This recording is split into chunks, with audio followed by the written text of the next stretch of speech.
This is a quick response to Machine Ghosts, your video there, Machine, which was a response to my video, Bootcamp for the Northern Soul. In my original video I was talking about how certain kinds of experiences, particularly films, but also artworks and, I don't know, maybe shamanic rituals, I don't know, experiences in our life, but I use films, and particularly films of Cronenberg. I was saying that those things can act as almost like a vaccination or as an exercise routine to test out dangerous ideas and ideas about the real world, but in a relatively safe environment, so we can develop some sort of psychological resources, some strength, like you would at the boot camp, to allow us to face those things in real life. And I made some interesting observations in that. You also moved it on in a way which I thought was interesting, to talk about superheroes. I think you mentioned Superman and Hancock, who is a weird kind of reluctant hero, I guess in the same kind of tradition as a lot of, I guess I'm thinking of people like The Thing, from Fantastic Four, or maybe even Spider-Man, people who've been thrust into superherohood unwillingly. Yeah, that is an interesting character again. And those superheroes generally are quite interesting, aren't they? Because they do reflect some part of the cultural zeitgeist, the spirit of the age, and that's another one of the functions, isn't it? Like I don't know who said it, Aristotle probably. That art is a mirror held up to nature, or in this case, a mirror held up to society. But it's not just a simple mirror. It's not just reflecting. It's a highly contrived mirror that edits what it sees and distills what it sees down to an essence. And superheroes are part of that mirrored reflection, I think. There's some fears and some concerns and some ambitions and some things to be proud of in societies, and there's change over time, don't they?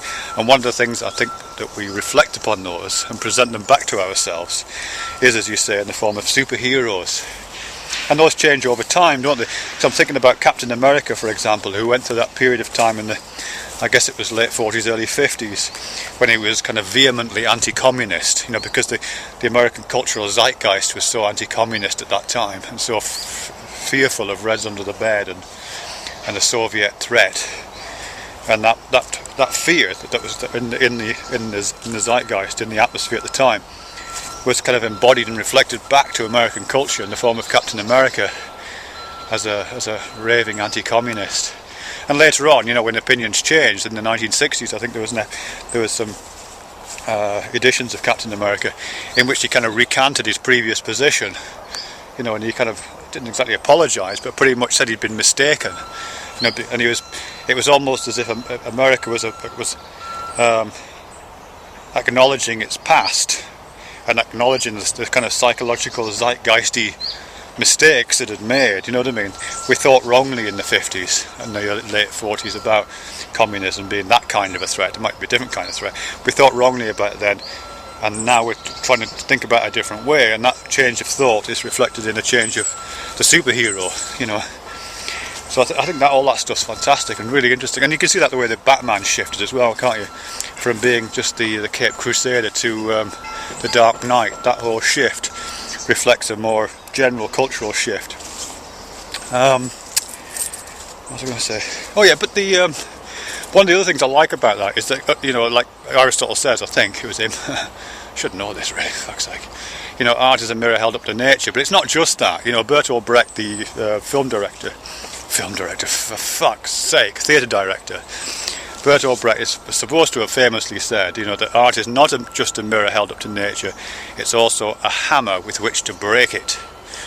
But I think, or to shape it, that's right, a hammer with which to shape it. So when he made plays, it wasn't just reflecting on society, so that society can look at these plays and, oh yeah, we are a bit like that. It's like a kind of observational tragedy. It's more like, yeah, this is what you like and this is what you need to do to be different. You know what I mean? That's kind of what his thing is. And some of his stuff was kind of outright propaganda, others was much more subtle and clever. It's a hammer with which to shape it. And I think the same is true for things like superheroes, you know what I mean? They act as kind of horrible examples, the Watchmen series. The film to a certain extent, but the comic books for sure, They're not just, yes, they are mirrors held up to nature, held up to society, held up to the world. And we can look upon that and say, yeah, that's an abstract reflection of what it's really like to be alive and awake in the 21st century. But at the same time, it also provides you with some of the tools to change it, doesn't it? Because at least to the extent that knowledge is power, you can think, do we really want to live in a world in which these guys are the watchmen, in which these are the guardians of our culture? And in many ways I think we are living in that world. Yeah, certainly in some ways. There's a lot of the comedian in David Cameron, in my opinion. So what am I saying this all for? Oh, well, I guess I'm just saying, yeah, that those characters that we produce, whether we call it art or something else, in the sense it's irrelevant, but when these activities that we participate in, which are about, not just exchanging instrumental facts about the world, where I say something logical about the Himalayan balsam and you say, yes, Fred, that is a Himalayan balsam, and da da da da da. So it's not just instrumental facts. But when we get into exchanges which are much more to do with the state of the world in ways that look like art or look like poetry, because there's no other way of talking about them, like Watchmen, or like Batman, or like the films of Cronenberg, or like the poems of Bukowski, or whatever it may be. When we do that, I think we are doing something which is really important, and I think it's forgotten often, I think, because we tend to legitimise only the instrumental, only those kind of talks which say, yes, this Himalayan balsam spreads its seed by the little seed pods bursting when they're touched. We can spread that kind of instrumental fact, and we think, oh, these are important because these are empirical facts about the real world. But there's so much else going on, about how we fit in the world, individually, collectively, socially, culturally, politically, ecologically, And that stuff is not easy to talk about empirically. When you talk about it empirically, it tends to boil down to individual facts, and they're really hard to deal with. And you lose a lot of big picture, and you lose a lot of the ability to speculate and to forge the hammers that can shape the world, And that's, I think, what the various arts that we've talked about do, including comic book art. An example of that, which again you're providing, Machine Ghosts, would be the antinatalism thing. I'm not going to raise arguments for the antinatalism thing, or indeed against it, but I think you mentioned it in relation to Gary. And I'm just thinking, what would an antinatalist superhero look like? What would a comic look like that presented an antinatalist superhero? Of course, that's a really unpopular idea. It's as unpopular as Captain America, early 1950s Captain America, and you just think that couldn't happen. But what if that kind of comic existed? And I can kind of imagine it. It would look a little bit like Gary. Perhaps his hair would be a bit better combed, but a kind of figure like that, brooding in some cabin somewhere. Maybe you'd be little quotes from Benatar as he's flicking through this book, and you get speech bubbles showing those quotations. In the background, hanging on a peg, you'd see his costume that he'd made himself, probably. The antinatalist superhero with his logo on the chest, which would be like a DNA spiral unravelling. You know what I mean? Or maybe the letters DNA with a line through it, or I don't know, something like that. I like the unravelled DNA. That would be hanging on the peg here, you know what I mean, with his cape and his mask. And it would cut to various scenes. You get a montage sequence at the beginning, where Captain Antinatalism is kind of standing on a rooftop looking out over the city, and again he's got Benatar quotes and Schopenhauer quotes around him, and he's kind of looking down, and he's seeing the horrors of the a representative of the life world, the horrors of the life world. And it would be things like Quiverful, the Quiverful organisation, religious organisation, which tries to promote the idea of a very large family. So it'd be looking down at the Quiverful organisation, and all be rendered in that kind of those sombre black and white tones.